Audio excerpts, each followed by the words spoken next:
আমার আপু শ্যামা দেখতে অপূর্ব সুন্দরী, তার হরিণের মতো চোখ, বনুলতার মতো লম্বা চুল আর মায়াবী হাসি যেন সবাইকে মুগ্ধ করে। ছোটবেলা থেকেই আমি বড় আপুকে অনেক সম্মান করতাম। বড় আপু আমাকে অনেক স্নেহ করত। কিন্তু বন্ধুরা, একদিন বাবা মা নানার বাড়িতে বেড়াতে গিয়েছিল। অনেক বেশি রাত হয়ে যাওয়ায় বাবা মা আর নানু বাড়ি থেকে আসতে পারিনি। আর এদিকে আপু একা একা থাকতে ভয় পেত। তারপর যা হলো বন্ধুরা, বাকিটা গল্পেই বলছি। আশা করি বন্ধুরা তোমরা আমার পুরো গল্পটি মনোযোগ সহকারে শুনবে। নিশ্চয়ই অনেক মজা পাবে। তাহলে চলো বন্ধুরা, আর কথা না বাড়িয়ে মূল গল্পে চলে যায়। হ্যালো বন্ধুরা, আমার নাম দুলাল। আমি বাংলাদেশের একজন ছেলে। সম্প্রতি আমি একটি বিশ্ববিদ্যালয় থেকে অনার্স শেষ করেছি। আজকে আমি তোমাদের একটি গল্প শোনাবো, যেটি আমার বড় আপু শ্যামাকে নিয়ে। আমার আপু আমার জীবনে একটি বিশেষ স্থান জুড়ে আছেন। ছোটবেলা থেকে আমরা দুই ভাই বোন একসঙ্গে অনেক দুষ্টুমি করেছি, হাসি আনন্দে দিন কাটিয়েছি। কিন্তু এখন আপুর আচরণে কিছু একটা অদ্ভুত পরিবর্তন লক্ষ্য করছি। আমার আপু শ্যামা দেখতে অপূর্ব সুন্দরী, তার হরিণীর মতো চোখ, বনলতার মতো লম্বা চুল আর মায়াবী হাসি যেন সবাইকে মুগ্ধ করে। আমাদের মধ্যে এমন একটা সম্পর্ক যেন আমরা একে অপরের ছায়া। ছোটবেলায় আমরা একসঙ্গে গাছে চড়তাম, লুকোচুরি খেলতাম আর মা বাবার সঙ্গে গল্প করে রাত কাটাতাম। আমাদের এই বন্ধন দেখে মা বাবা সব সময় খুশি হতেন। কিন্তু এখন আপুর দিকে তাকালে আমার মনে একটা অস্বস্তি কাজ করে। তার চোখে কিছু একটা লুকোনো আছে যা আমি বুঝতে পারছি না। একদিন সন্ধ্যায় আমি বাড়ির ছাদে বসে বই পড়ছিলাম। আপু এসে আমার পাশে দাঁড়ালেন। তিনি হঠাৎ বললেন, দুলাল, তুই কি কখনো ভেবেছিস জীবনে কি করতে চাস? আমি অবাক হয়ে বললাম, আপু হঠাৎ এ প্রশ্ন কেন? আমি তো চাকরি খুঁজছি। তিনি হাসলেন, কিন্তু সেই হাসিতে কিছু একটা অস্বাভাবিক লাগল। তিনি বললেন, জীবন অনেক বড় দুলাল, কখনো কখনো আমাদের এমন সিদ্ধান্ত নিতে হয় যা অন্যরা বুঝবে না। আমি কিছু বলতে যাব, কিন্তু তিনি তাড়াতাড়ি নিচে চলে গেলেন। পরের দিন সকালে আপু আমার জন্য নাস্তা বানিয়ে আনলেন। এটা তার জন্য নতুন কিছু না, কিন্তু তার হাতে একটা অদ্ভুত কাঁপুনি ছিল। আমি বললাম, আপু তুমি ঠিক আছো তো? তিনি দ্রুত বললেন, হ্যাঁ হ্যাঁ আমি ঠিক আছি, তুই খা। কিন্তু তার চোখ এড়িয়ে যাওয়া আমার নজরে পড়ল। আমার মনে হলো তিনি কিছু বলতে চান কিন্তু পারছেন না। আমি ভাবলাম, আপু কি কোনো সমস্যায় পড়েছেন নাকি আমার থেকে কিছু লুকোচ্ছেন। একদিন রাতে আমি আপু রুম এর সামনে দিয়ে যাচ্ছিলাম। দরজা একটু ফাঁক ছিল, ভিতর থেকে আপুর ফোনে কথা বলার আওয়াজ পেলাম। তিনি বলছিলেন, না আমি এখনো বলতে পারিনি, আমার ভয় করছে। আমি দাঁড়িয়ে পড়লাম। কার সঙ্গে কথা বলছেন, কি বলতে পারেননি? আমার মনে একটা অজানা ভয় জন্ম নিল। আমি দরজার কাছে আর একটু এগিয়ে গেলাম, কিন্তু তখনই আপু ফোন কেটে দিলেন। আমি দ্রুত নিজের রুমে ফিরে গেলাম।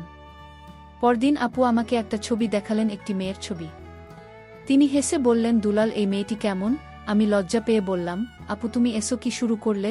তিনি হাসতে হাসতে বললেন, এটা আমার এক বান্ধবীর ছোট বোন। তোর জন্য পছন্দ হলে আমি কথা বলতে পারি। আমি লজ্জায় কি বলব বুঝতে পারলাম না, কিন্তু আপুর হাসির পেছনে কিছু একটা লুকিয়ে আছে বলে মনে হলো। তিনি কি আমাকে বিভ্রান্ত করতে চাইছেন? আমার মনে সন্দেহ আরও গাঢ় হল।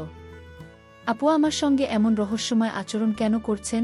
তিনি কি আমার জীবনে কিছু পরিবর্তন আনতে চাইছেন, নাকি এর পেছনে অন্য কোনো উদ্দেশ্য আছে? আমি ঠিক করলাম আমি আপুরে আচরণের পেছনের কারণ খুঁজে বের করব। আমি লক্ষ্য করলাম আপু প্রায় রাতে ফোনে কারোর সঙ্গে কথা বলেন, কিন্তু কার সঙ্গে, এই প্রশ্ন আমাকে ভিতর থেকে কুরে কুরে খাচ্ছিল। সেই রাতে আমি আপুর রুম এর কাছে গিয়ে দাঁড়ালাম। তিনি আবার ফোনে কথা বলছিলেন। আমি শুনলাম তিনি বলছেন, আমি জানি এটা ঠিক হবে, কিন্তু আমার ভয় করছে। দুলাল যদি না বোঝে। আমার নাম শুনে আমার বুক ধক করে উঠল। আপু আমাকে নিয়ে কি ভাবছেন? আমি আর দাঁড়ালাম না, নিজের রুমে ফিরে শুয়ে পড়লাম। কিন্তু ঘুম এল না। আপু এই রহস্য আমাকে আরও বিভ্রান্ত করল। আমি ঠিক করলাম আমি এর শেষ দেখব। আপু রহস্যময় আচরণ আমার মনে একটা ঝড় তুলে দিয়েছিল। প্রতিদিন রাতে তার ফোনে কথা বলা, আমার দিকে অদ্ভুত দৃষ্টিতে তাকানো, আর হঠাৎ হঠাৎ প্রশ্ন করা আমাকে বিভ্রান্ত করছিল। আমি ঠিক করলাম এই রহস্যের জট আমাকে খুলতেই হবে।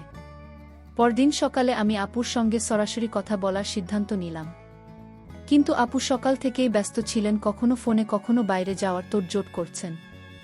আমার মনে হলো তিনি ইচ্ছাকৃতভাবে আমাকে এড়িয়ে যাচ্ছেন। বিকেলে আমি আপুকে বাড়ির উঠোনে দেখলাম। তিনি একটা ফুলের গাছের পাতা ছিঁড়ছিলেন। মনে হচ্ছিল যেন গভীর চিন্তায় ডুবে আছেন। আমি কাছে গিয়ে বললাম, আপু তুমি কি আমার সঙ্গে কিছু শেয়ার করতে চাও? আপু চমকে উঠলেন।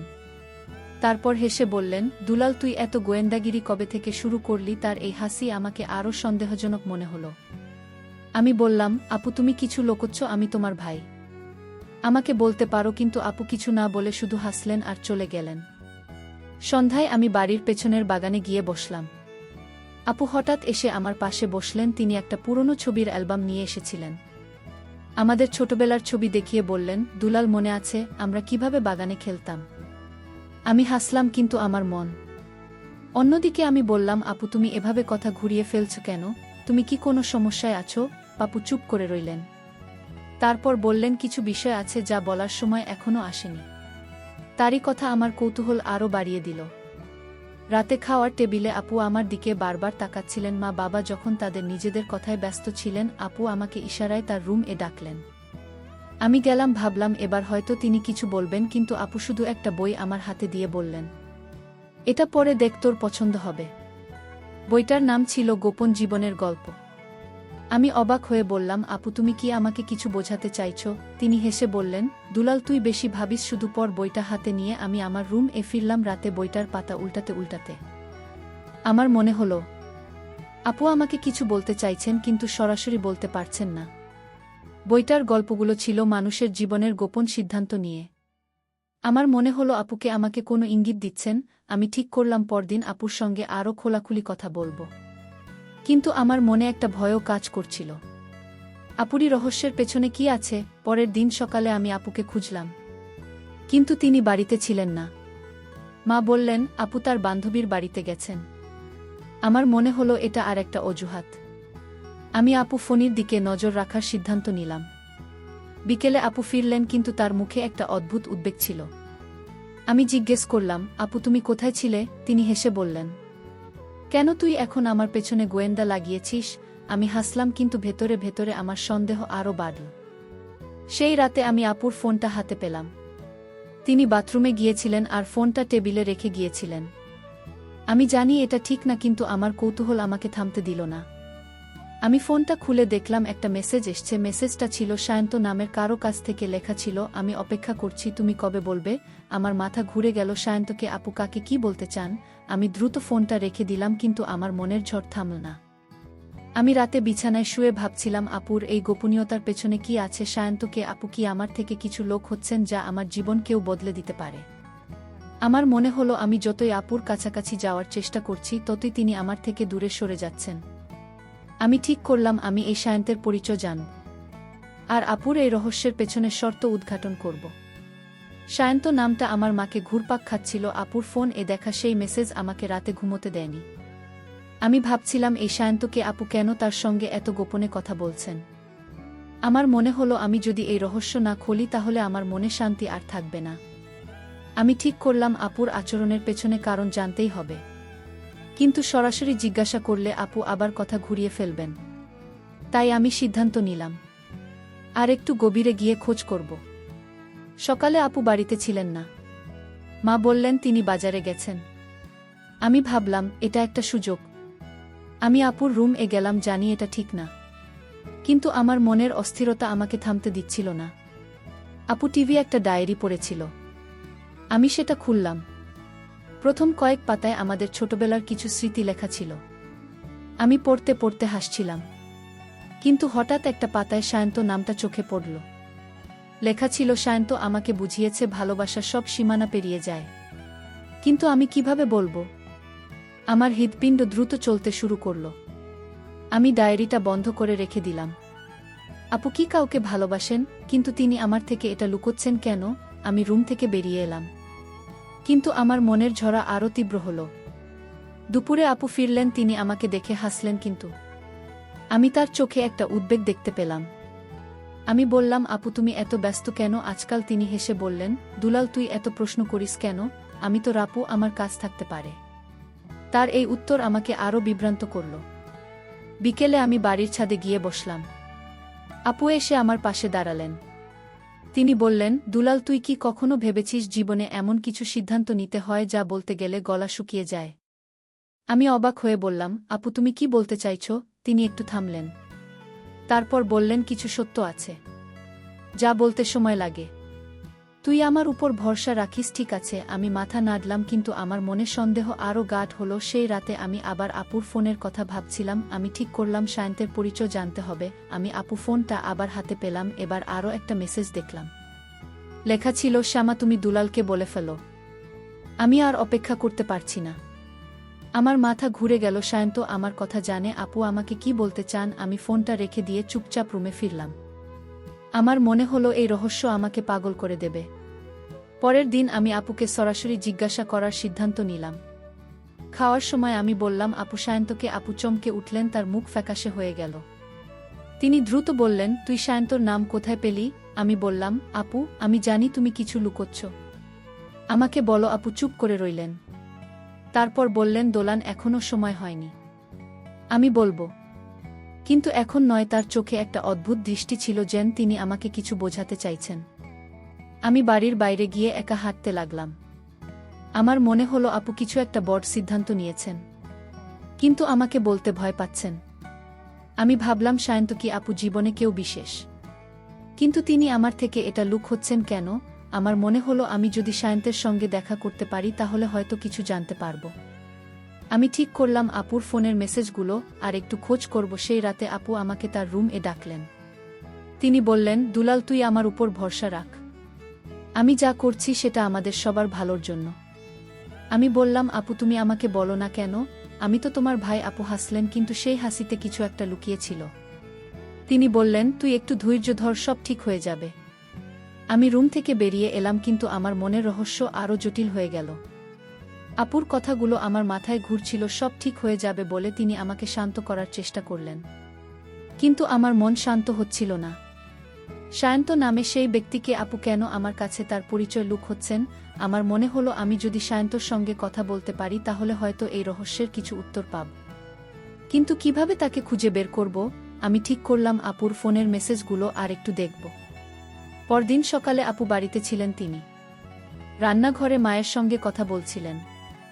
আমি লক্ষ্য করলাম তিনি বারবার ফোন চেক করছেন। আমি চুপচাপ তার কাছে গিয়ে বললাম, আপু তুমি এত ফোন এ ব্যস্ত কেন? তিনি হেসে বললেন, দুলাল তুই কি এখন আমার ফোন এর পেছনেও লেগেছে? আমি হাসলাম, কিন্তু ভেতরে ভেতরে আমার কৌতূহল আরও বাড়ল। আমি ঠিক করলাম আজ রাতেই তার ফোনটা আরেকবার দেখব। দুপুরে আপু আমাকে তার রুমে ডাকলেন। তিনি একটা ছোট বাক্স হাতে দিয়ে বললেন, দোলাল এটা তুই রাখ। আমি অবাক হয়ে বাক্সটা খুললাম। ভেতরে একটা পুরনো ঘড়ি ছিল। আমি বললাম, আপু এটা কিসের জন্য? তিনি হাসলেন, এটা আমাদের বাবার পুরনো ঘড়ি, আমি চাই তুই এটা রাখিস। আমি বুঝলাম না আপু কেন হঠাৎ এমন উপহার দিচ্ছেন। আমার মনে হলো এটা আর একটা ইঙ্গিত। তিনি কি আমাকে কিছু বোঝাতে চাইছেন? সন্ধ্যায় আমি বাড়ির ছাদে গিয়ে বসলাম। আপু এসে আমার পাশে দাঁড়ালেন। তিনি বললেন, দুলাল তুই কি কখনো ভেবেছিস জীবনে কিছু গোপন রাখতে হয়, কিন্তু সেটা ভালোর জন্যই হয়? আমি বললাম, আপু তুমি এত রহস্য কেন করছো?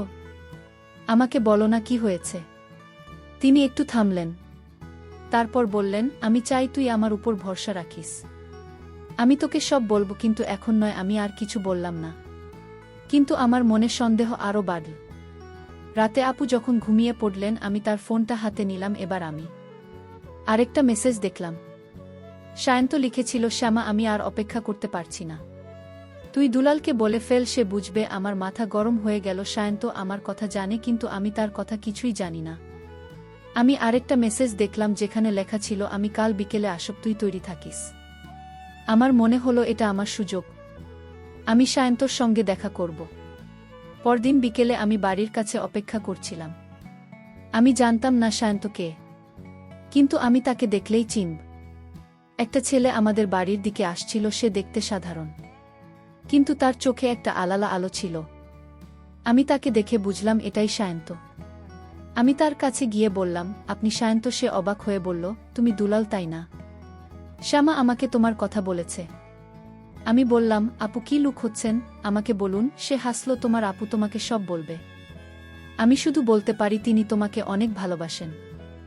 সায়ন্তর কথা শুনে আমার মন আরও বিভ্রান্ত হল। আমি বাড়িতে ফিরে আপুকে জিজ্ঞাসা করলাম, আপু সায়ন্তকে? আমি তাকে দেখেছি। আপু চমকে উঠলেন। তিনি বললেন, দুলাল তুই এতদূর চলে গেছিস? আমি বলেছিলাম আমি তোকে সব বলবো, কিন্তু এখনো সময় হয়নি। আমি বললাম, আপু আমি আর অপেক্ষা করতে পারছি না। আমাকে বলো আপু চুপ করে রইলেন, তার চোখে একটা অদ্ভুত উদ্বেগ ছিল। আমি রাতে বিছানায় শুয়ে ভাবছিলাম সায়ন্ত আর আপু সম্পর্ক কি, আপু কেন আমার থেকে এত বড় সত্য লুক করছেন। আমার মনে হলো এই রহস্যের পেছনে কিছু একটা বড় কথা আছে।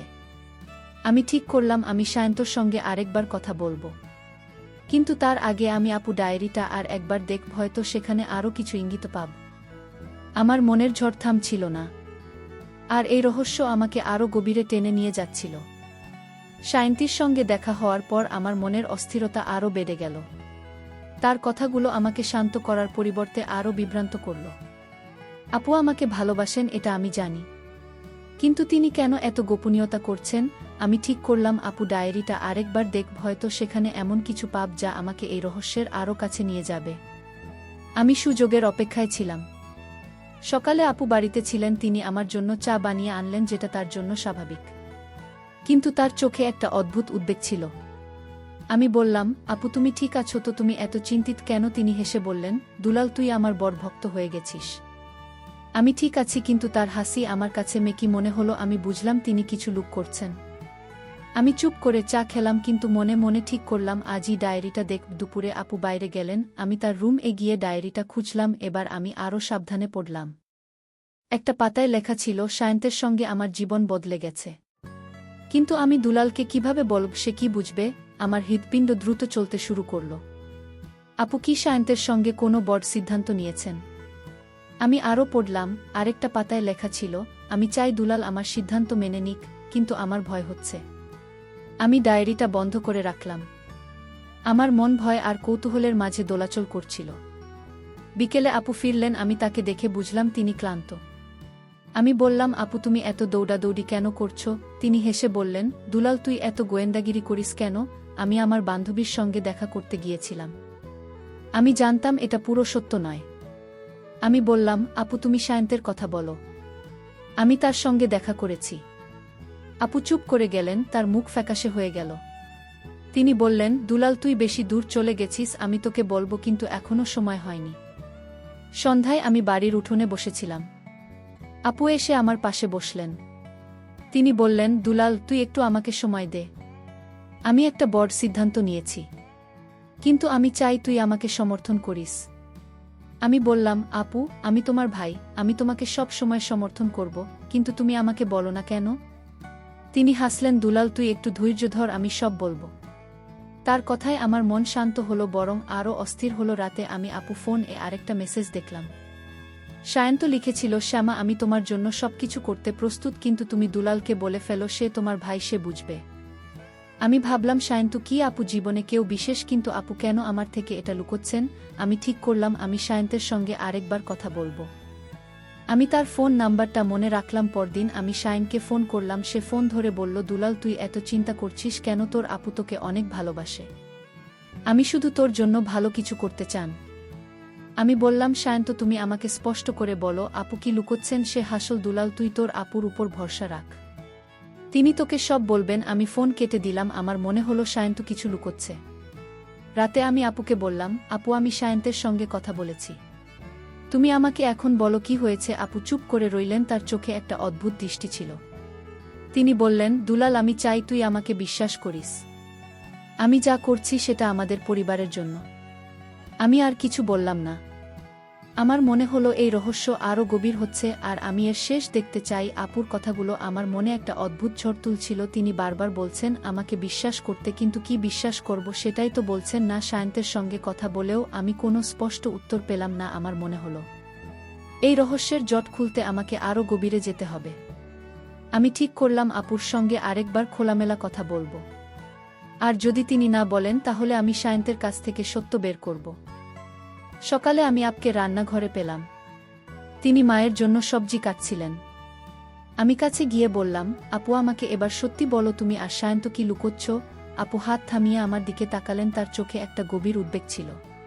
তিনি বললেন, দুলাল তুই কেন এত জেদ করছিস? আমি বলেছি আমি তোকে সব বলবো, কিন্তু এখনও সময় হয়নি।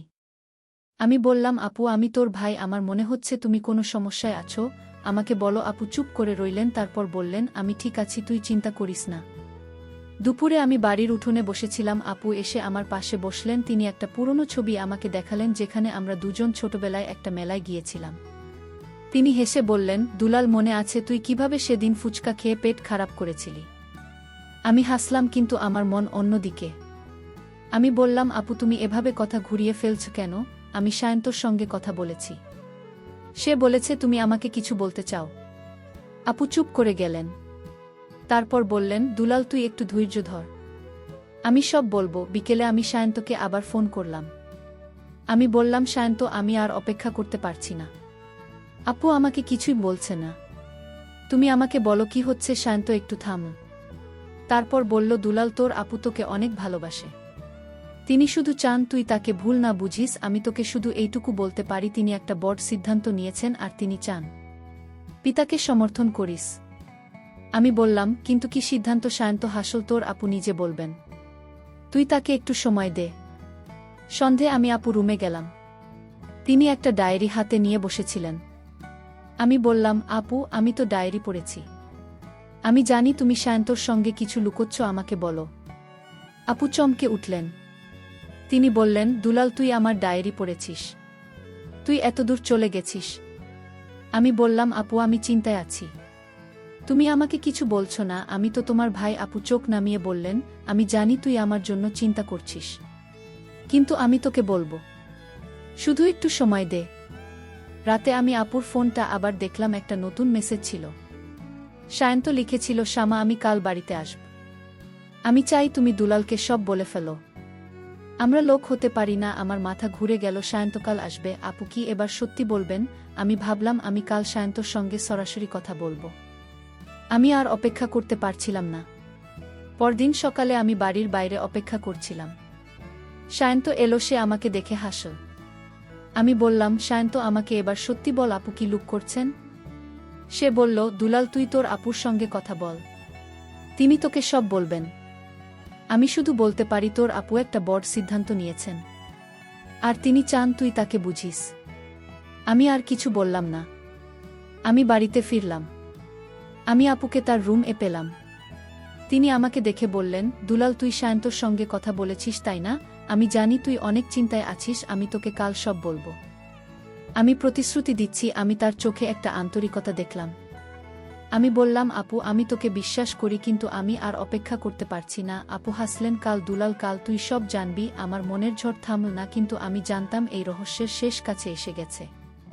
আপু প্রতিশ্রুতি আমার মনে একটা অদ্ভুত আশা জাগিয়েছিল। তিনি বলেছেন, আজ সব বলবেন, কিন্তু আমার মনের ভয় আর কৌতূহল আমাকে শান্ত হতে দিচ্ছিল না। সায়ন্তর কথা, আপু ডায়েরি আর তাদের মেসেজগুলো আমার মাথায় ঘুরপাক খাচ্ছিল। আমি জানতাম আজ এই রহস্যের জট খুলবে। আমি সকাল থেকে অস্থির হয়ে অপেক্ষা করছিলাম। সকালে আপু আমার জন্য নাস্তা নিয়ে এলেন। তিনি হাসলেন, কিন্তু তার হাসিতে একটা উদ্বেগ ছিল। আমি বললাম, আপু, তুমি বলেছিলে আজ আমাকে সব বলবে, এখন বলো। তিনি চুপ করে রইলেন। তারপর বললেন, দুলাল, আমি বলবো, কিন্তু তুই প্রতিশ্রুতি দিয়ে তুই আমাকে ভুল বুঝবি না। আমি বললাম, আপু, আমি তোর ভাই, আমি তোকে কখনো ভুল বুঝব না, বলো। আপু একটা গভীর নিঃশ্বাস নিলেন, কিন্তু তারপর বললেন, আমি আর সায়ন্তে একে অপরকে ভালোবাসি। আমরা অনেক দিন ধরেই একসঙ্গে আছি। আমি অবাক হয়ে বললাম, আপু, এটা তুমি আমার থেকে লুকিয়েছিলে কেন? আপু চোখ নামালেন। আমার ভয় ছিল, দুলাল, তুই বুঝবি না। আমি বললাম, আপু, আমি তোর ভাই, আমি তোকে সব সময় সমর্থন করব, কিন্তু তুমি এত গোপন করলে কেন? সায়ন্তু বলল, দুলাল, তোর আপু তোকে এত ভালোবাসেন যে তিনি চাননি তুই তাকে ভুল বুঝিস। আমরা একটা বড় সিদ্ধান্ত নিয়েছি, কিন্তু আমরা চাই তুই আমাদের পাশে থাকিস। আমি বললাম, কি সিদ্ধান্ত? আপু চুপ করে রইলেন, তার চোখে একটা অদ্ভুত উদ্বেগ ছিল। আপু বললেন, দুলাল, আমি আর সায়ন্তে বিয়ে করেছি। আমরা গোপনে বিয়ে করেছি, কারণ আমি জানতাম বাবা মা এটা মেনে নেবেন না। আমি অবাক হয়ে বললাম, আপু, তুমি বিয়ে করেছ আর আমাকে বলনি? আপু চোখে পানি নিয়ে বললেন, আমার ভয় ছিল দুলাল, আমি চাইনি তুই আমাকে ভুল বুঝিস। আমি বললাম, আপু, আমি তোকে কখনো ভুল বুঝব না, কিন্তু তুমি আমার থেকে এটা লুকিয়েছ কেন? সায়ন্ত বলল, দুলাল, আমরা চাই তুই আমাদের সঙ্গে থাকিস। আমরা বাবা মাকে বোঝানোর চেষ্টা করব, কিন্তু আমাদের তোর সমর্থন দরকার। আমি চুপ করে ভাবছিলাম আপুর এত গোপনীয়তার কারণ এটা। আমি বললাম, আপু, আমি তোমার পাশে আছি, কিন্তু তুমি আমাকে আগে বলতে পারতে। আপু হাসলেন, দুলাল, আমি জানতাম তুই আমাকে বুঝবি, কিন্তু আমার ভয় ছিল। রাতে আমি বিছানায় শুয়ে ভাবছিলাম আপুর বিয়ে সায়ন্তের সঙ্গে। আমার মনে হলো আমি আপুকে ভুল বুঝেছিলাম। তার রহস্যময় আচরণের পিছনে কোনো খারাপ উদ্দেশ্য ছিল না। তিনি শুধু আমার সমর্থন চাইছিলেন। আমি ঠিক করলাম আমি আপু আর সায়ন্তকে বাবা মার কাছে বোঝানোর চেষ্টা করব। কিন্তু আমার মনে এখনও একটা প্রশ্ন ছিল, বাবা মাকে এটা মেনে নেবেন? আপুর বিয়ের কথা জানার পর আমার মন এক অদ্ভুত অনুভূতির মধ্যে দিয়ে যাচ্ছিল। আমি তাকে ভুল বুঝেছিলাম, তার রহস্যময় আচরণকে ভুলভাবে দেখেছিলাম। কিন্তু এখন আমার সামনে সবচেয়ে বড় চ্যালেঞ্জ ছিল বাবা মাকে এই বিষয়ে বোঝানো। আমি জানতাম এটা সহজ হবে না। আপু আর সায়ন্ত আমার সমর্থনের উপর ভরসা করছিলেন, আর আমি ঠিক করলাম আমি তাদের পাশে থাকব। সকালে আমি বাবা মার সঙ্গে কথা বলার জন্য তৈরি হলাম। আপু আমার পাশে বসেছিলেন। তিনি বললেন, দুলাল, তুই বিশ্বাস করিস তাই না? আমি চাই তুই বাবা মাকে বোঝাস। আমি মাথা নাড়লাম। আমি বাবা মাকে ডাকলাম। আমি বললাম, বাবা মা, আমার কিছু কথা আছে। তারা অবাক হয়ে আমার দিকে তাকালেন। আমি বললাম, আপু একটা বড় সিদ্ধান্ত নিয়েছেন। তিনি সায়ন্ত নামে একজনকে ভালোবাসেন, আর তারা বিয়ে করেছেন। বাবা মা চুপ করে গেলেন। মার মুখ ফ্যাকাশে হয়ে গেল আর বাবার কপালে ভাঁজ পড়ল। বাবা বললেন, শ্যামা, এটা কি বলছিস? তুই আমাদের না জানিয়ে বিয়ে করেছিস? আপু চোখ নামিয়ে বললেন, বাবা, আমি জানতাম তোমরা এটা মেনে নেবে না, কিন্তু আমি সায়ন্তকে ভালোবাসি। মা বললেন, সায়ন্তকে সে কি করে? আপু চুপ করে রইলেন। আমি বললাম, মা, সায়ন্ত একজন ভালো মানুষ। তিনি আপুকে অনেক ভালোবাসেন। বাবা গম্ভীর গলায় বললেন, দুলাল, তুই এর মধ্যে জড়াচ্ছিস কেন? শ্যামা, তুই আমাদের সঙ্গে এমন করলি। আবু কেঁদে ফেললেন। তিনি বললেন, বাবা, আমি কাউকে আঘাত করতে চাইনি। আমি শুধু আমার ভালোবাসাকে সম্মান দিতে চেয়েছি।